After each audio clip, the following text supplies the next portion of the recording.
The bass thumped through the soles of my shoes before I even stepped fully inside, a low, constant vibration that climbed up my legs and settled deep in my chest. The air smelled of sweat and spilled liquor, and the faint metallic tang of perfume sprayed in haste.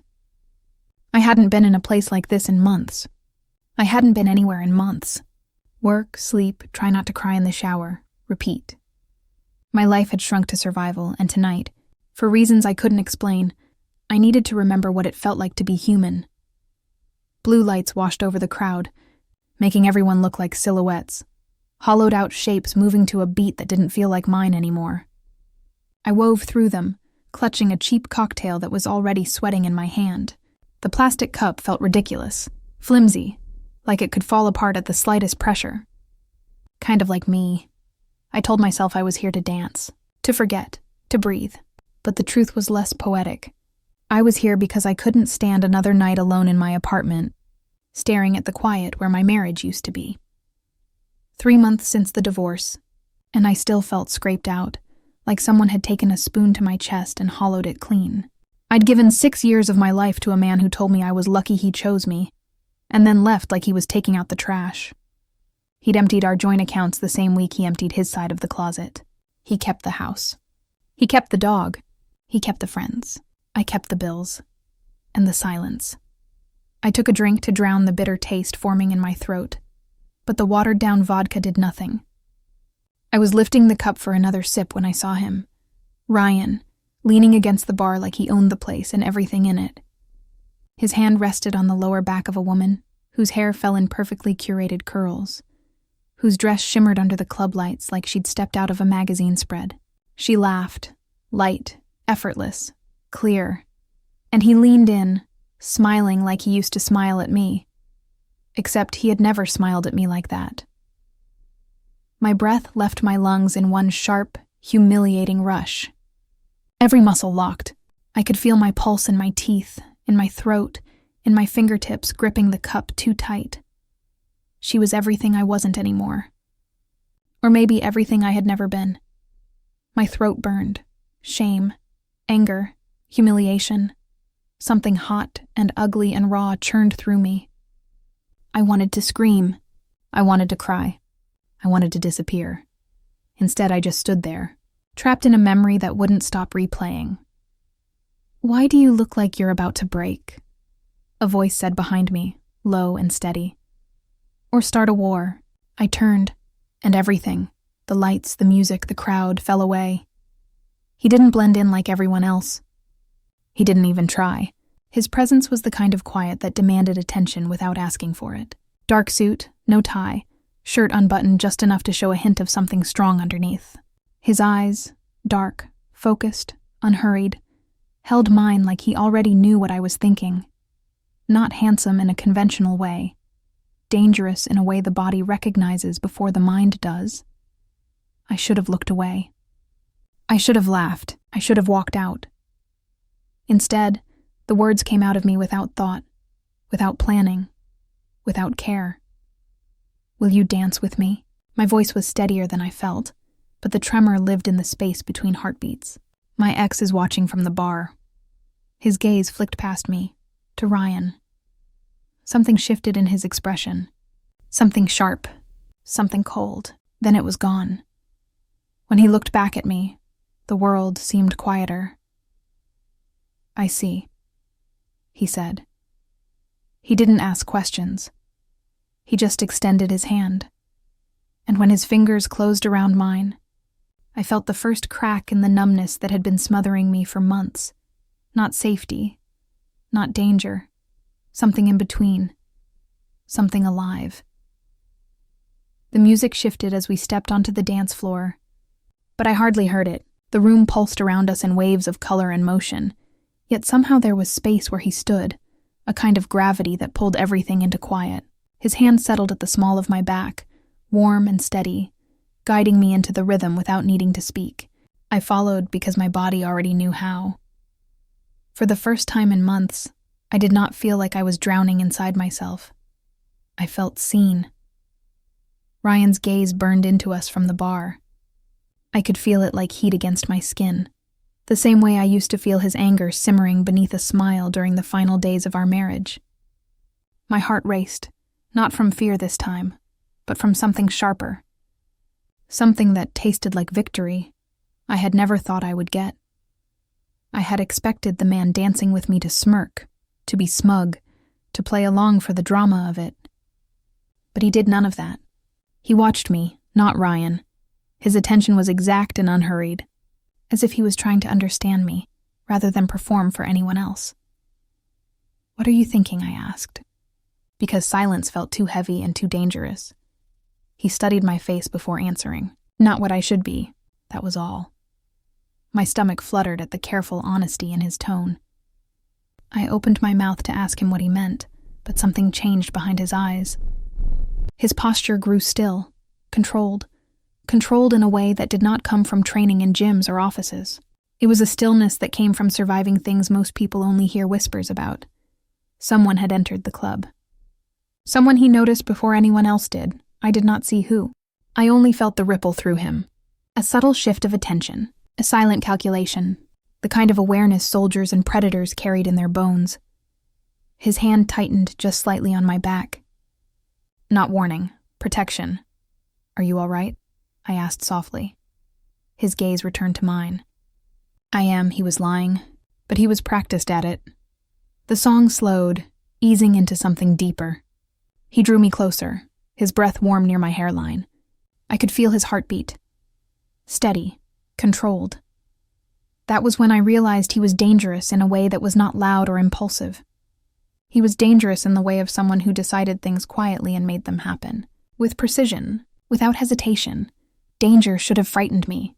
Instead, it made the air between us feel charged, alive, like something was unfolding that had been waiting to happen for a very long time. Ryan pushed away from the bar, weaving through the crowd toward us. I stiffened. The man dancing with me felt it instantly. His hand slid from my back to my waist, anchoring me, grounding me. He did not look at Ryan as he approached. He did not need to. Ella Ryan slurred my name as if it belonged to him. "We need to talk." The man holding me placed himself just slightly in front of me, not enough to seem aggressive, just enough to stand between Ryan and the space where fear might try to grow. "She is not interested in talking tonight." His voice was quiet, but the club somehow seemed to hush around it. "Go back to your evening," Ryan laughed, the kind of laugh meant to disguise insecurity. "Who are you exactly?" The man did not answer with words. He simply looked at him, a single unblinking look that erased the laughter from Ryan's mouth. Two men I had noticed earlier shifted position near us.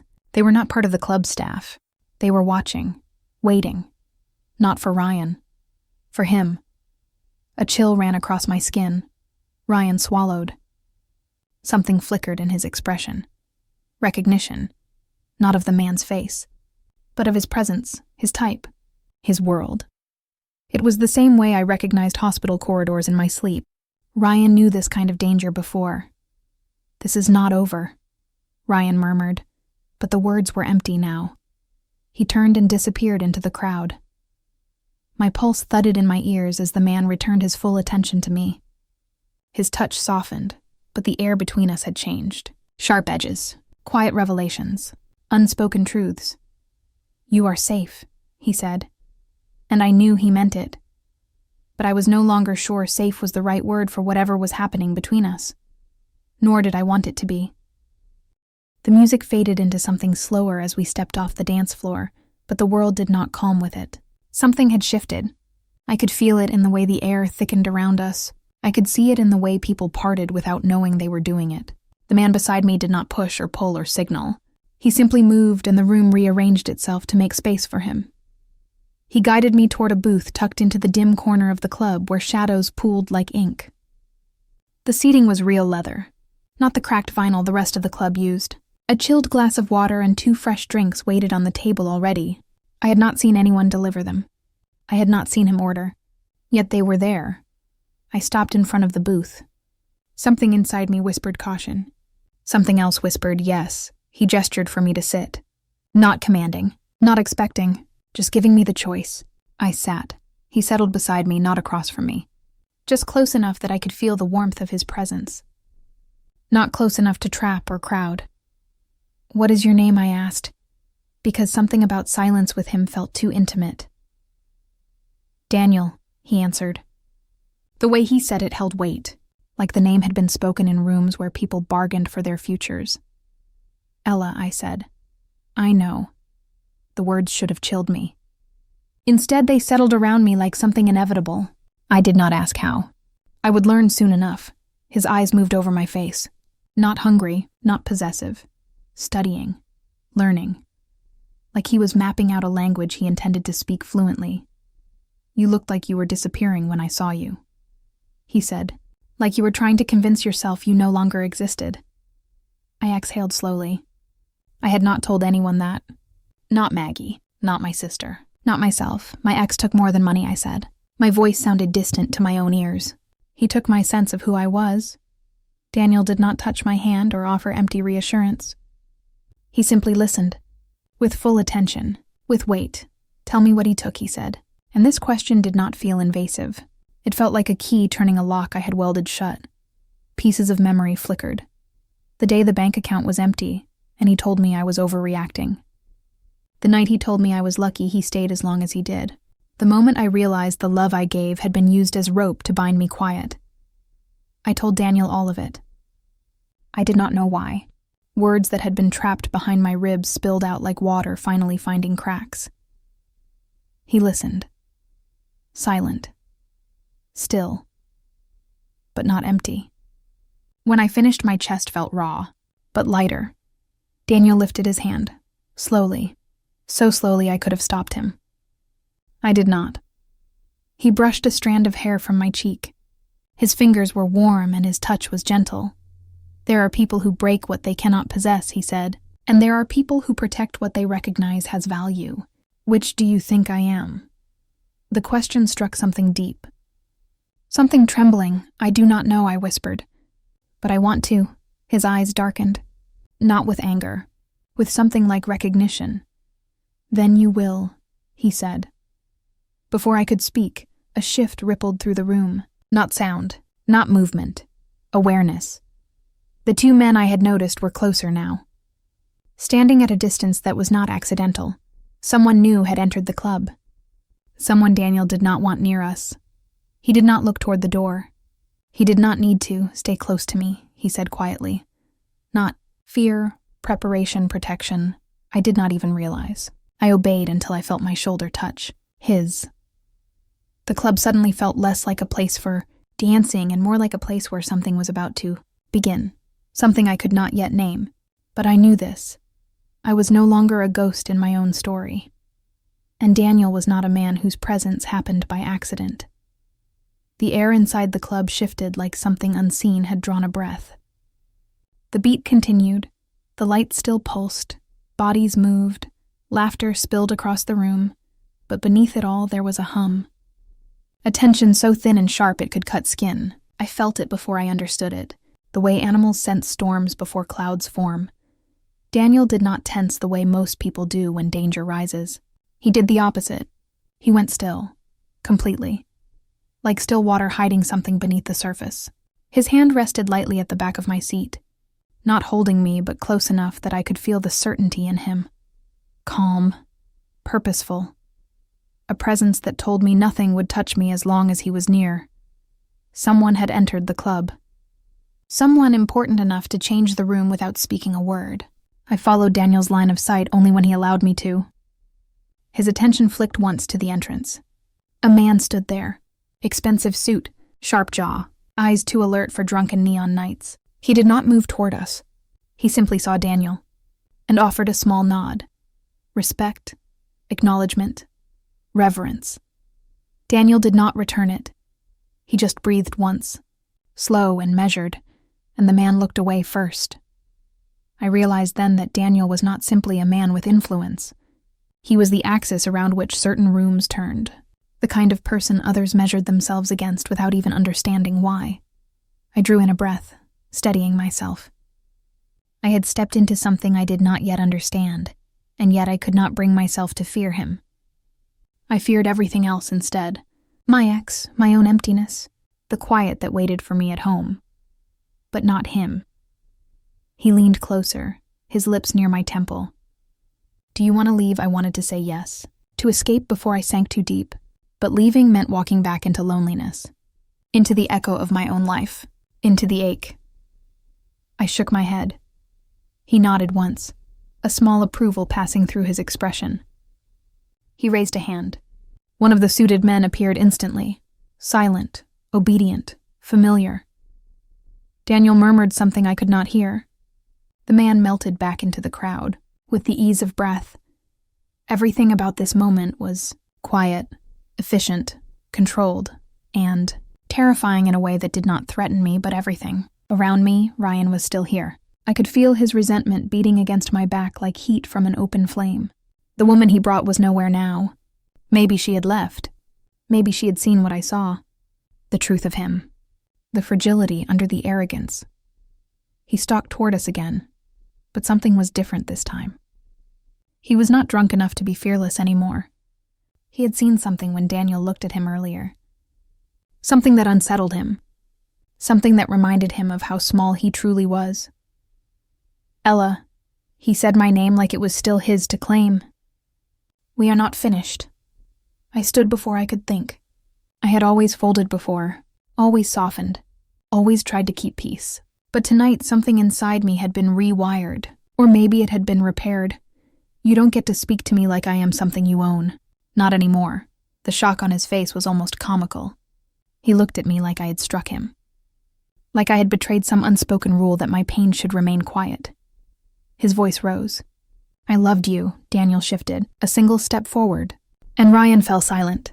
Not because of threat, but because some part of him understood. He had lost the right to use that word. He had lost the right to define what I was allowed to feel. Daniel did not touch me. He did not speak. He simply existed beside me with the gravity of a storm on the horizon. Powerful. Controlled. Waiting. Ryan backed away. Not defeated, but undone. Something in my chest lifted. A small piece of myself returned to me like a breath I had not taken in months. Daniel looked at me then. Really looked. His eyes were not soft, but they were not cold either. They were knowing. "You are not broken," he said. And for the first time since my marriage ended, I believed him. The night air hit me like a second heartbeat when we stepped outside, cool and sharp, cutting through the haze of perfume and sweat and neon heat that clung to my skin. The club door shut behind us, and the noise fell away as if someone had closed the lid on a box full of ghosts.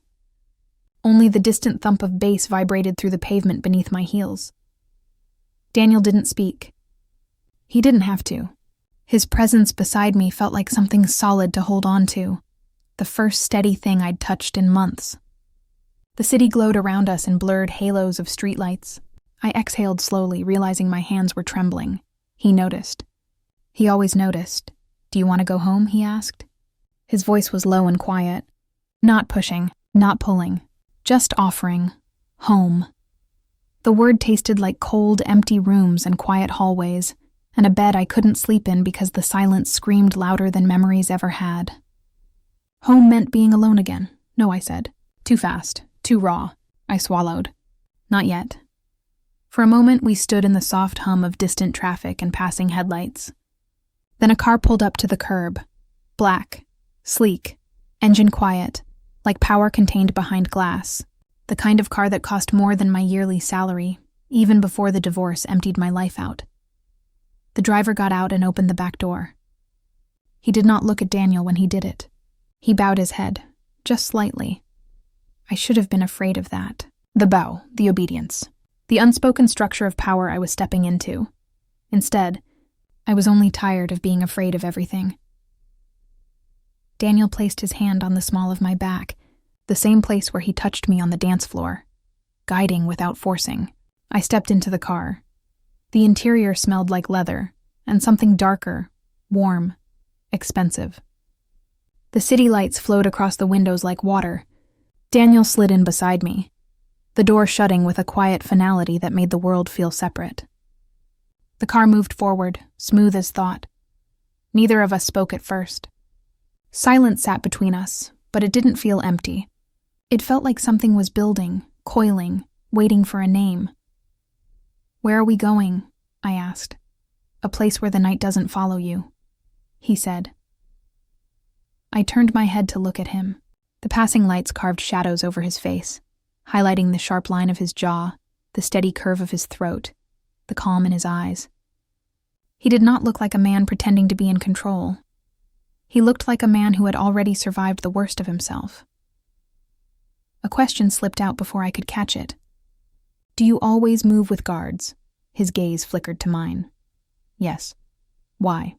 "Because there are people in this world who believe force makes them powerful," he said. "I prefer precision, control, order. They will not touch me." His words should have been arrogant. They weren't. They were truth spoken from experience. "Will they touch me?" I asked. "No." The answer came immediately. Certain. Final. Not as a claim. Not as possession. As a vow. The city fell away into darker streets. The car turned through a set of gates that opened without being signaled. Trees rose on either side, tall and quiet, sheltering something hidden from the world.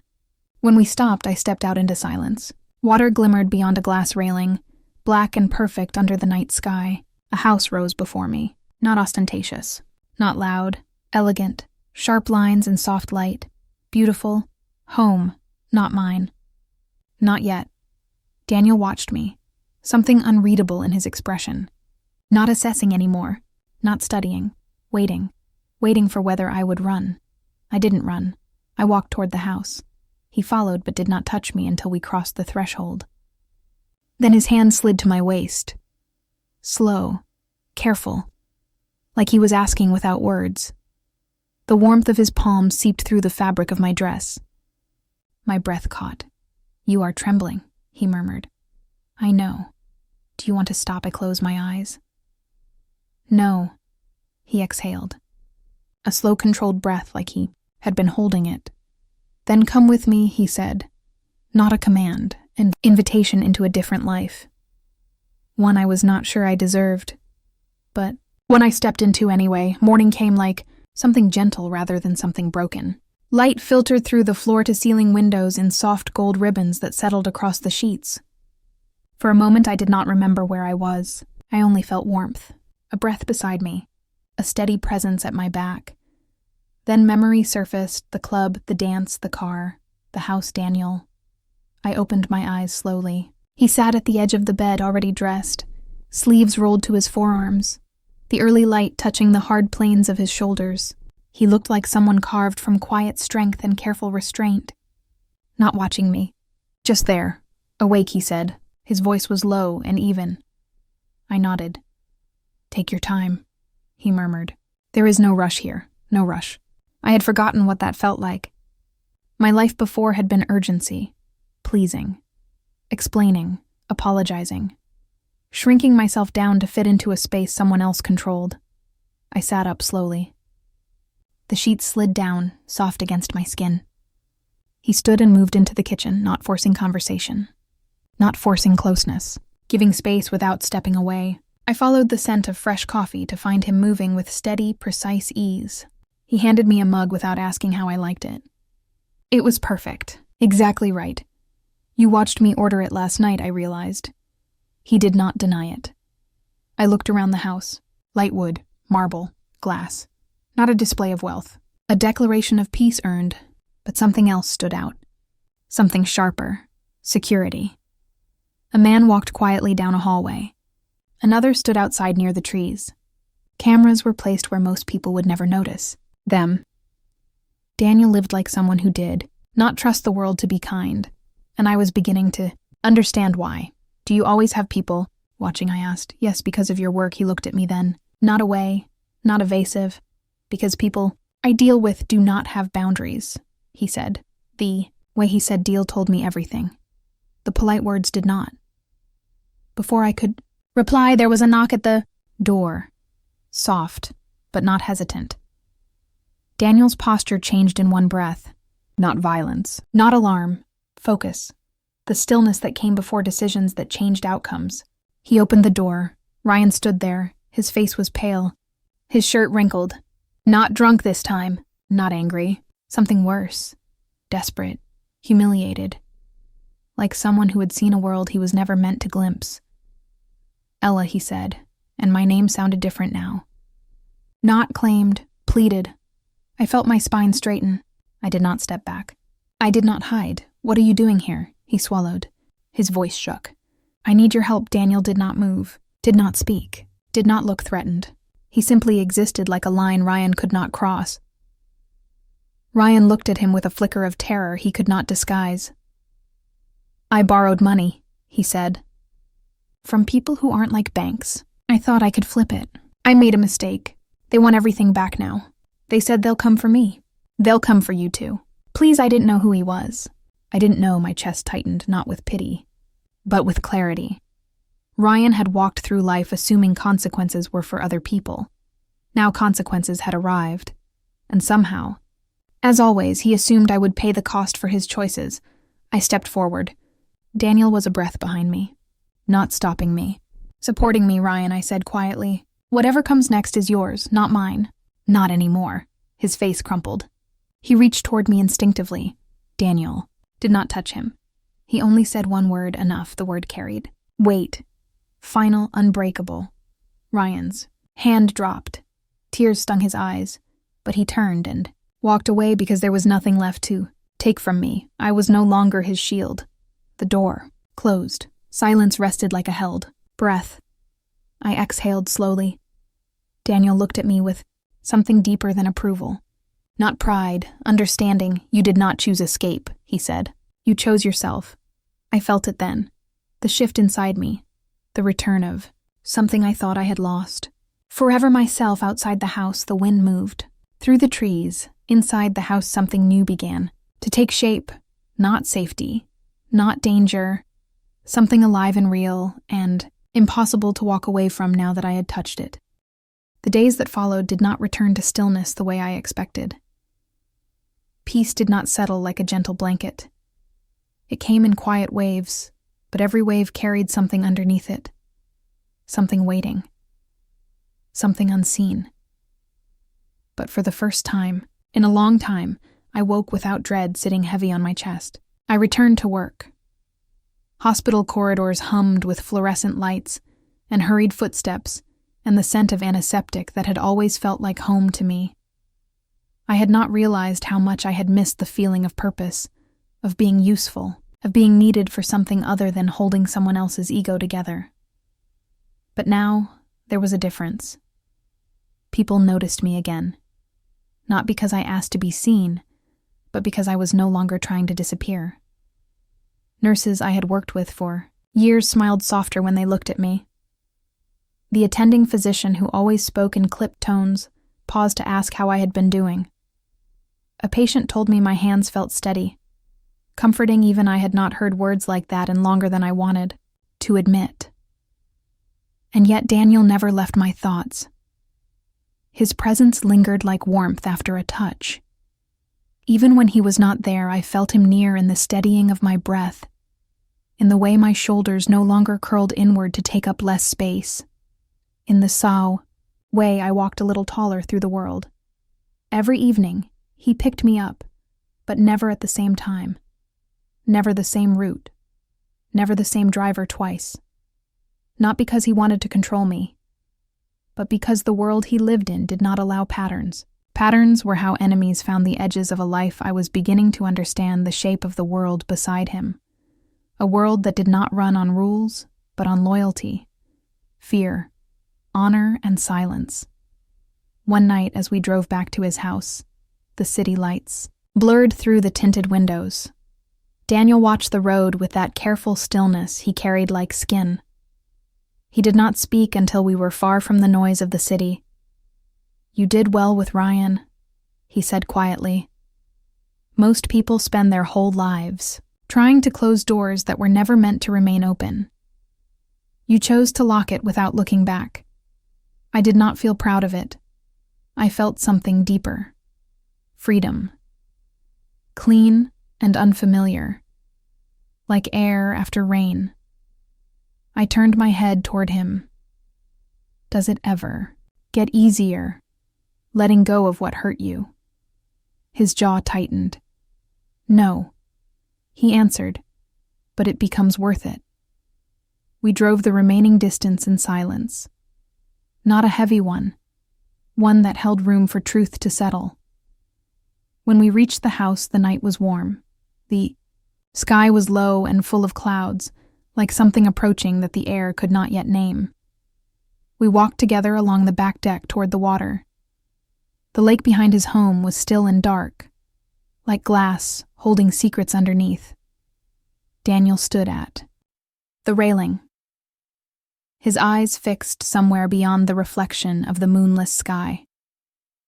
His voice was quiet when he spoke again. "I need you to understand something. Ella, being beside me does not mean you will be pulled into my world, but my world will always be watching you." I felt no fear, only clarity. Because I had already seen darkness. I had already lived inside it when I lost myself. And this was different. This was danger with purpose, not danger for its own sake. I stepped closer until my hand rested on the back of his warm skin, against warm skin. He did not look at me, but I felt the breath he released. "I do not want safety." I said softly, "I want truth, even if it's sharp, even if it changes everything." He closed his eyes, just once, as if absorbing the words into the place where he kept things he did not know how to name. Then he opened them, and the world shifted behind us. A twig snapped near the trees, not loud, not accidental. Daniel's hand moved to mine, not to pull me away, to pull me behind him. Someone was watching us from the dark edge of the property. Not Ryan. Not a stranger lost. Someone sent. The quiet peace of the night, cracked open. And for the first time, I understood that loving a man like Daniel was not simply stepping into his life. It was stepping into the line of fire. Say when you are ready for Chapter 8. We will raise the stakes even more. The sound came again from the tree line, soft and deliberate. The kind of sound made by someone who was not hiding but observing.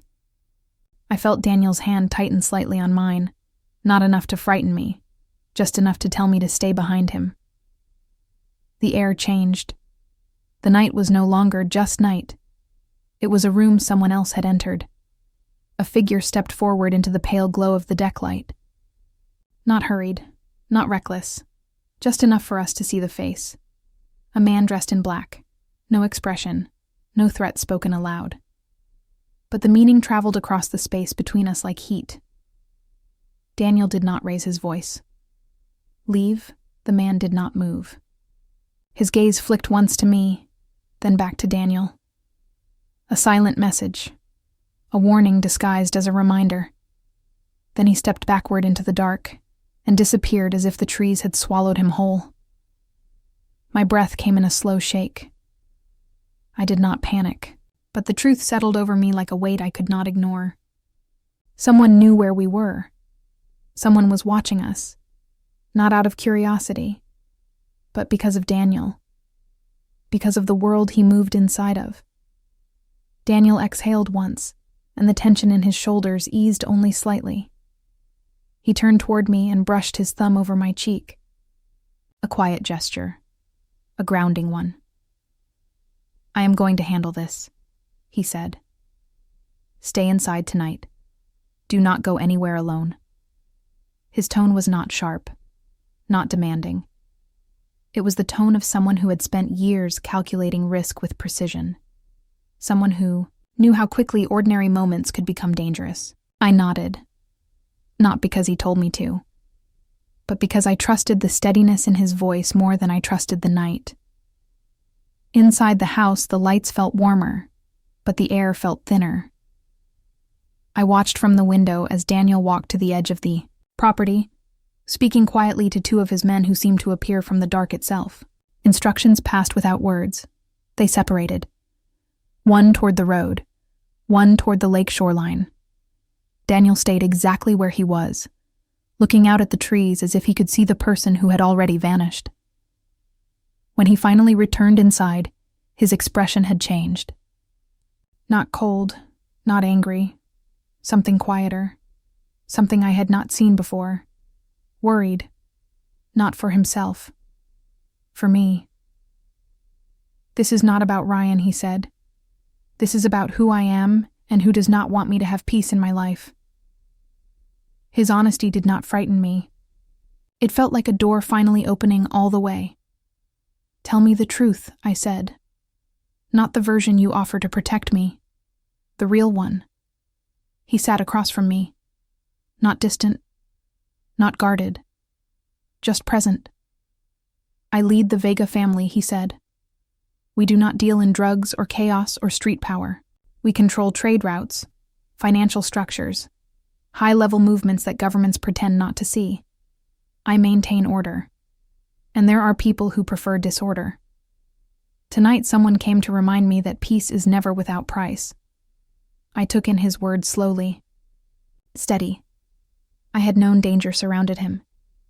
Now it simply had a shape. I looked at him. Not away. "Then I understand what loving you means," I said. His breath caught. Not visibly. But I felt the change in the air between us.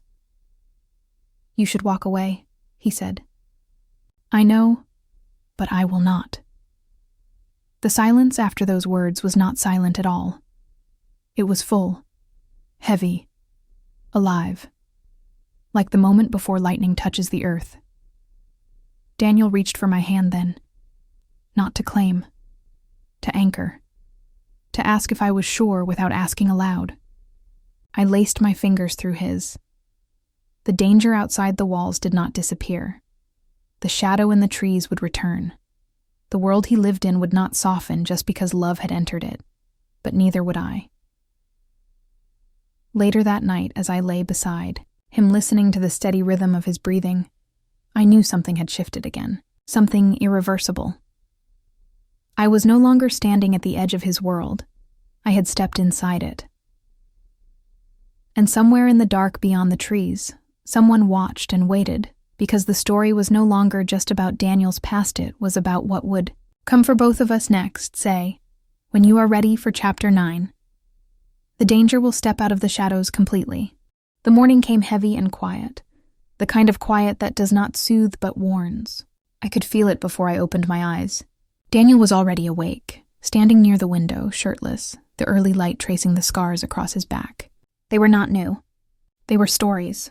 Stories he had never spoken, and I had never asked about because I knew they were written in a language of survival. He noticed I was awake and turned.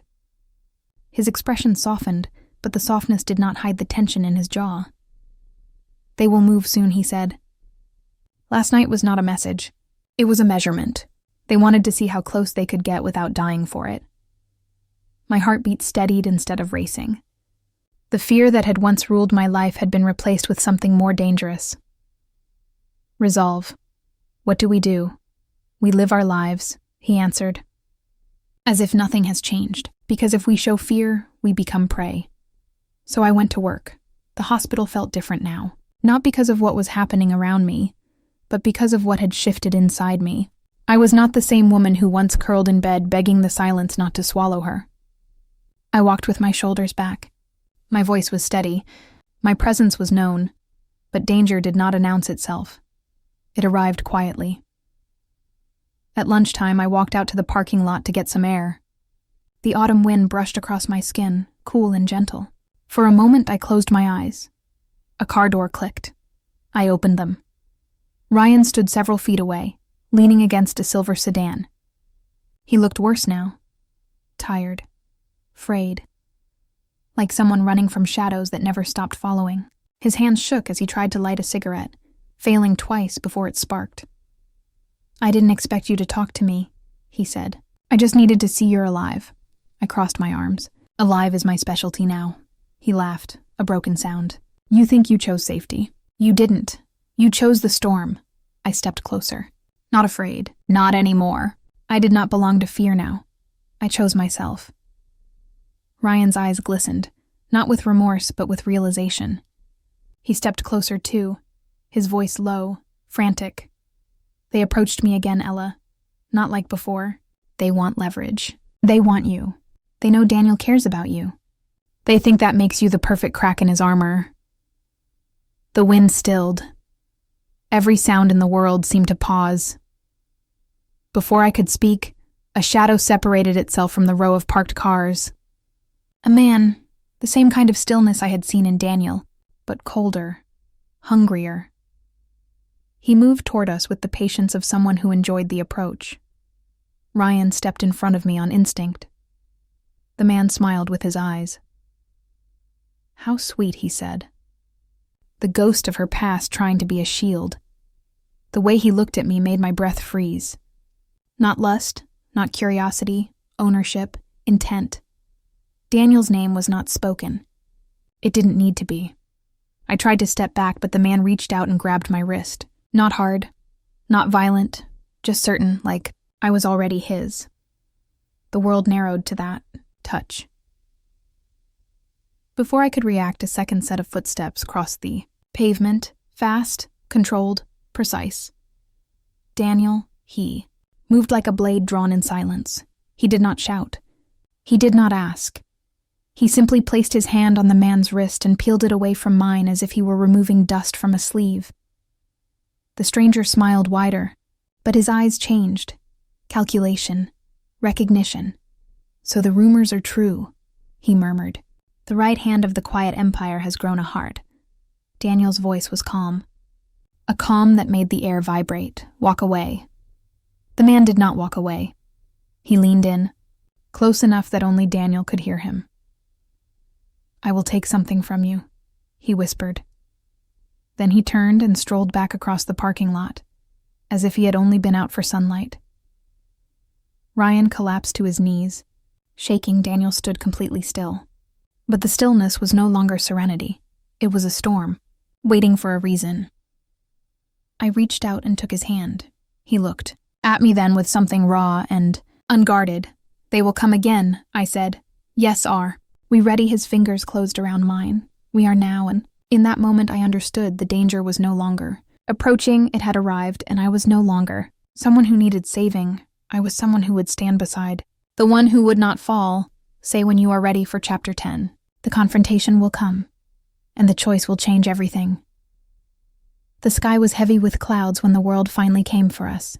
Not dramatic thunder or lightning, just that thick, still air before something breaks. Daniel and I drove in silence. Not because there was nothing to say, because everything had already been understood without speaking. The man from the parking lot had left a name behind him like a shadow. Raphael, a rival. A threat that did not scream. A threat that studied first.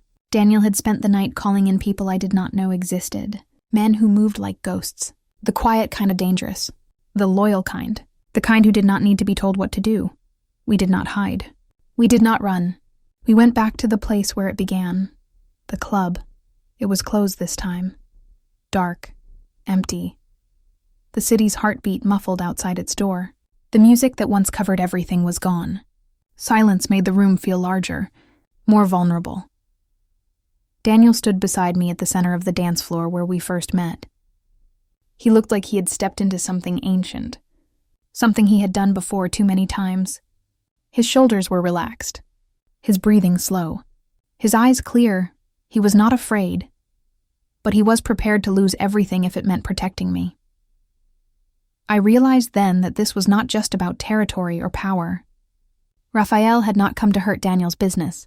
He had come to hurt Daniel's heart, to prove that love was a weakness, to remind him that caring made people breakable. The door opened. Raphael walked in without hurry. 2 men followed, but only 2, not enough to win, which meant he had not come to fight. He had come to speak.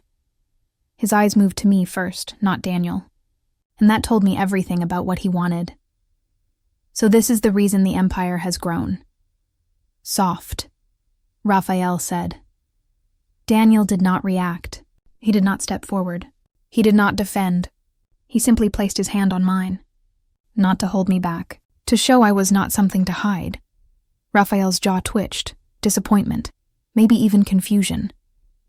He expected shame. He expected weakness, but there was none.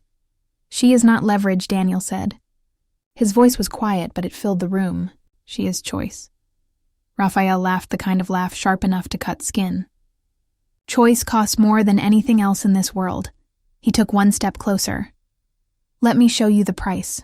Before I even understood the movement, Daniel moved. Not fast, not violent, just precise. He placed himself between Raphael and me so naturally, it was like the world shifted around him to make it possible. "No," Daniel said. His voice did not rise. "Because you want war, but I choose peace." Raphael stared at him, not trusting the words, not believing a man like Daniel could mean them. Then Daniel spoke again. Words that changed everything. "You touched her once. That is your last warning.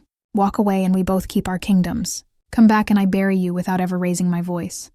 Not anger. Not pride. Promise. Raphael looked at him for a long time. A very long time, measuring the shape of the future in a single breath. Then he nodded once. The war ended before it began. He left the same way he came. Quiet, controlled, but not victorious. The silence that followed was not heavy. It was release. I turned to Daniel. I expected relief, or exhaustion, or anything soft. But he looked at me with something else in his eyes. Something unguarded. Something he kept hidden from the world. Fear. Not of Raphael. Fear of losing me. I stepped forward and placed my hands on his face. He closed his eyes as if the touch was the only real thing in the world. "You do not lose me," I said. "Not unless I choose to leave, and I am not leaving." His breath trembled. The first crack in the armor, the first evidence that love had not made him weaker. It had made him human again. His hand slid to my waist and he pulled me closer. Not with intensity, with reverence. We stood where we first danced. But this time there was no audience, no music, no fear, just us. "I love you," he said. Quiet like confession, quiet like truth. I did not answer with words. I kissed him, slow, certain, real, outside. The world remained dangerous, complicated, full of shadows. But I was not the woman who walked in desperate to feel alive. I was the woman who chose her life, back with him, not because he was powerful, but because we saw each other in a world that tried to turn us invisible and we refused to disappear.